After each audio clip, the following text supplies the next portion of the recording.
Thanks again to all the sponsors. Thanks to all of you for coming out. So I'm really curious to know the juxtaposition between getting signed in the late 90s. You have now obviously the context of history.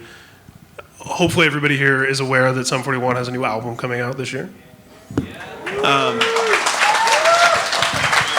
You guys were able to kind of have your cake and eat it too and have the best of both worlds by doing the Pledge Music campaign and then doing a more of a traditional deal but with a big independent label with Hopeless. I would be really curious to know sort of through your experience of doing the major label thing in the 90s and the early 2000s and obviously riding the whole wave through MTV and TRL and all of that to now having the ability and the advantage of hindsight and history to know how you want the business of your band to work. Just really curious to know some of the biggest differences and some of the things you've Well, I mean, it's a completely different thing now. So it's hard to say, like, I would say everything's different. It's not, it feels like there's nothing that's really the same other than, I mean, for us, all we've ever cared about is playing shows. Everything that we do is to, for people to come see us live. That's the goal, and it always has been, and it still is. So, whether a song gets on the radio or not, and there's no MTV anymore, but those things never really seem to matter as long as there's people coming to the show. So, for us, it's still the same. We still wake up, and all we care about is are people coming to see us play live. And the business stuff, it's so different, but we don't really get involved in it. It's like all of that stuff is a means to an end to get people to the show, right? Yeah. Those are just tools of radio, MTV. Basically. I mean, for us, anyway. Yeah, sure. Let's talk a little bit about your professional career prior to joining up with these guys. I know Street Drum Corps. People are familiar with Street Drum Corps.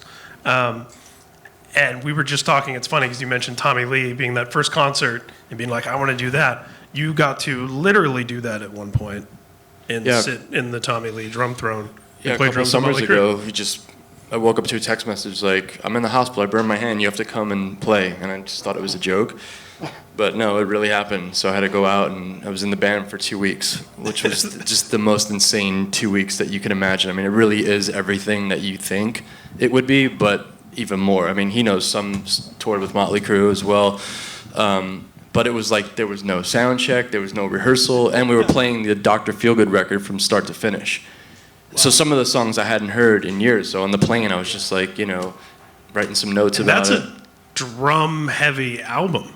You know what I mean? Like, the song Dr. Feelgood, like that drum lick at the beginning is like dry. And just the production, I didn't know what, It's a Bob Rock album. Like bombs were going to go off. Yeah, and on that tour, they were purposely off time to startle the audience, but it was scaring the shit out of me because things were blowing up and fire everywhere, and I don't know, and Tommy's just laughing on the side because he knows with his burned hand. Like, and then there was like a whole act 2, which was like, then all the other hits and stuff, but, I had only met like Nikki and Mick once, never met Vince, and like it's like creeping up to showtime, and I'm like, can you take me around and meet the guys so at least we're not just like the curtain drops and there's some dude back there that's not you.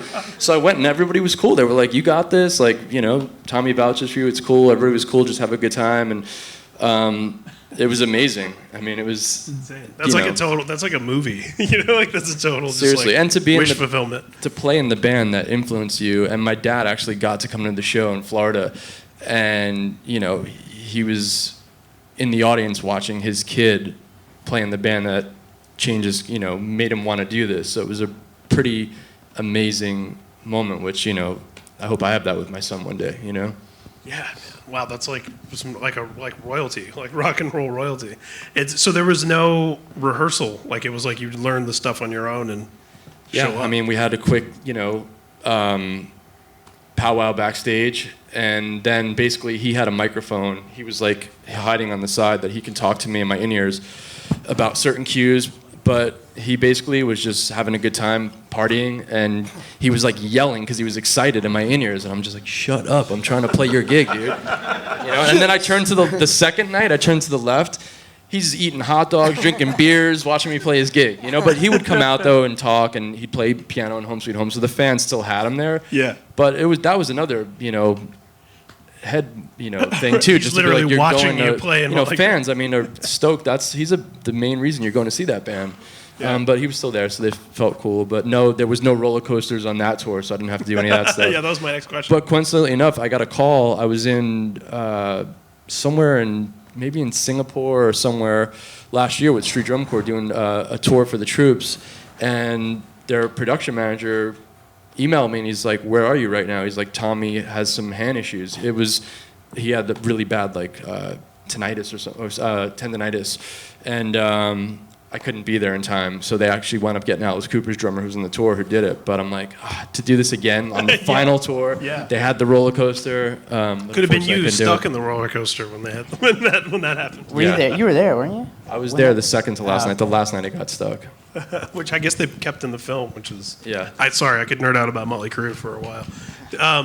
Did you ever hear that story from when Matt Sorum filled in for Motorhead? I mean, his story was that Lemmy texted him and said, "Can you play drums in Motorhead on tour this summer?" And the first thing Matt Sorum wrote back was, "Why me?" And Lemmy wrote back, "Dave Grohl's busy." and then the next thing Sorum said was, "When do we rehearse?" And Lemmy wrote back, "We don't." So it's like, yeah, that's awesome. This trial by fire, right? Like those type of bands are just like, learn our songs and show up. You've heard Girls, Girls, Girls. You know how that goes.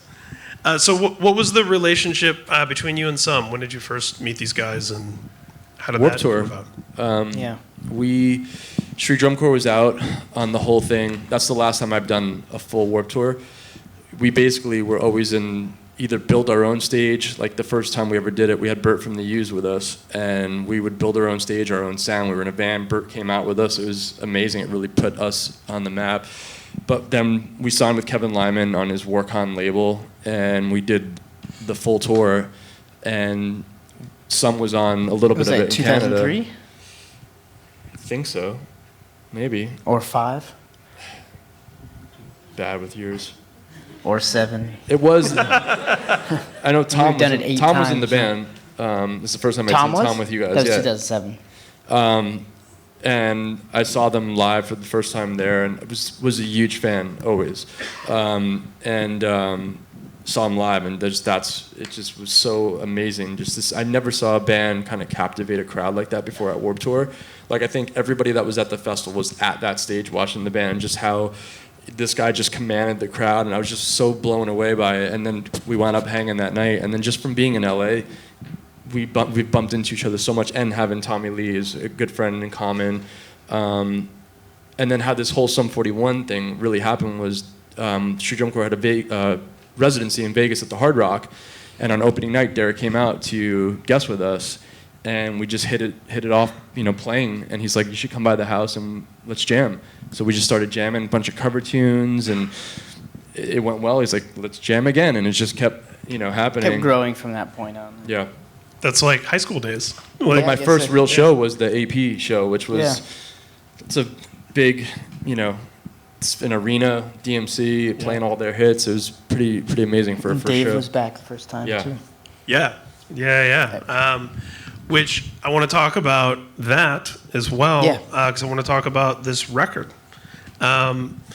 So when you sat down to do a Sum 41 record in 2016, what are some things that are core elements of the band's sound that kind of have to be there for it to be Sum and not to be something different? I think. And I was just saying, what are things you want to say the do? reason. Well, if I sit down and write songs, there's always a core element that's kind of similar because it's coming from me. So, I feel like there's certain things that I'll do differently on every record, but there's certain things I do the same on every record. So to me, when I hear it, I'm like, yeah, this sounds like Sum 41. It sounds like my style. In maybe there's a different riff and a different kind of, there's different lyrics. I'm singing about different things, and there's differences.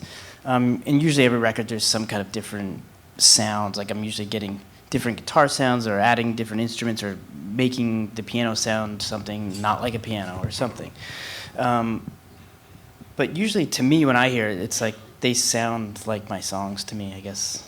They don't sound very original to me, I guess what I'm trying to say. I don't know. It sounds like this band's ripping off Sum 41. Yeah, I mean, I don't have many tricks, is what I'm saying. Yeah. But I would imagine even just the sort of chemistry of having a longtime member back in the band, and then also having a new member, and all the dynamic is. Yeah, well, I mean, there, different. and again, yeah, there's differences with the playing. We still sound like Sum 41, but it's a different band because I mean, there's 5 of us now. Dave being back, he just has a sound when he plays. When he plays something that I play, it just sounds completely different when he plays a brown sound, what they call it. And it's the same. And Tom playing guitar sounds totally different than the two of us. But it all complements each other, and it works really well together. I think the band sounds bigger and tighter than ever, which is, at first you think, okay, 5 people, it could get messier and sloppier, but for some reason it's way tighter than it's ever been. Yeah, and I think speaking of Iron Maiden, I think it's classy to do the Iron Maiden That Foo was Fighters the inspiration move. when we started talking about it. We're like, well, let's do the Iron Maiden thing. Yeah, I always think that's cool when it's like just ditch somebody who's been in that spot for what I mean. Like I always think that's cool when bands are like, we'll just have 3 guitars. Why not? There's a nice tradition of that. Yeah. So you mentioned that with Street Drum, that was your first full Warped Tour. Yep. Sum 41 is going to be on Warped Tour this year. What do you guys have planned for that? And how do you? I'm always curious. At this point, when the catalog is as deep as yours, and you have a lot of anthems, a lot of hits, a lot of songs people want to hear, Warped is its own animal. How do you figure out that set list? It's funny. I've been trying to figure it out for the past week, actually. Pretty much every day I look at my set list that I have made. I'm like, it's about, you only have about 30 minutes to play, which is, for us, about 7 or 8 songs. So there are songs that you're going to have to leave off or, switch out from day to day. Maybe it's going to change every day. I don't know yet. And then you've got the thing where, you want to play new songs. Yeah, well, then there's that. Yeah. So, yeah, well, we're going to play something new. There's really not a lot of songs we can play, though. You might have to crowdsource it. Throw out a tweet every couple of mornings. I think what we'll end up doing is changing the set quite a bit. Yeah. Because every time I look at the set, I'm like, I don't know if I can live with just these songs for the summer and not play these other ones. Yeah. Yeah. What has the response been like? Because, there's sort of, not to put it unfairly into a certain context, but there's definitely a vibe right now where at AP, in the office in Cleveland, a lot of the editorial staff there is, for the last 2 years, all I hear is, return to pop punk, pop punk's back. And there's a lot of new great young bands who are doing that style, some to massive commercial success. And, we have Good Charlotte putting out a record, and they were gone for a little while. We have Some putting out a record. We have Blink putting out a record. There is definitely something, for whatever reason, that seems to be happening. Do you guys feel that kind of momentum, or would you attribute that to anything in particular? Not really. Not for me. I really don't pay attention to any of that kind of stuff intentionally. I don't really like to know what's going on. I like to just focus on what I'm doing. Because I feel like if I focus on other things or pay attention, other things start creeping into what I want to do, or you can get into your thoughts and change certain things. So I try to just stay focused on what I'm doing. But I think all those bands probably were releasing records 3 years ago. It's people are paying a little bit more attention to it right now, I guess. I don't know. I don't know if it's all of a sudden all these bands are putting out records that I think we all put out records our last records at the same time too. Right. So yeah, I know what you mean. And so you have kind of more of a bubble that you want to be in, so you're not kind of what's happening around you. You don't want to. I don't want other influences really. Yeah. And I found that in the past that if I pay attention or things just will start to creep into my own thing that I'm trying to do. Well, it's always writers that try to assign context to movements and things. Who can forget the Return of the Rock in 2001?